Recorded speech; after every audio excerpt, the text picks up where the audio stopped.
Hi friends, అందరికీ నమస్కారం. హిమాచల్ ప్రదేశ్ లోని మనాలికి వేసవి సెలవుల కోసం వెళ్లిన త్రిష అయితే జిప్ లైన్ కేబుల్ అయితే ఎక్కడం జరిగింది. సరదాగా ఎంజాయ్ చేద్దాం అనుకుంటే జిప్ లైన్ కేబుల్ అకస్మాత్తుగా తెగిపోవడంతో సుమారు 30 అడుగుల లోతులో ఉన్న లోయలో అయితే పడిపోయింది. ఈ ప్రమాదంలో త్రిష కాలి ఎముకలు అయితే విరిగిపోవడంతో ఆమెకు తీవ్ర గాయాలయ్యాయని తెలుస్తుంది.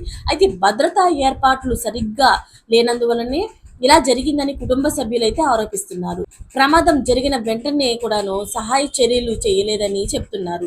త్రిషకు తొలుత మనాలిలోని ప్రాథమిక చికిత్సను అందించి అనంతరం ఆమెను చండీగఢ్ ఆసుపత్రికి అయితే తరలించారు. అక్కడి నుంచి మెరుగైన వైద్యం కోసం అయితే నాగ్పూర్ లోని ప్రైవేట్ ఆసుపత్రికి తరలించారు. ప్రస్తుతం ఆమె పరిస్థితి అయితే విషమంగా ఉందని కుటుంబ సభ్యులైతే తెలిపారు.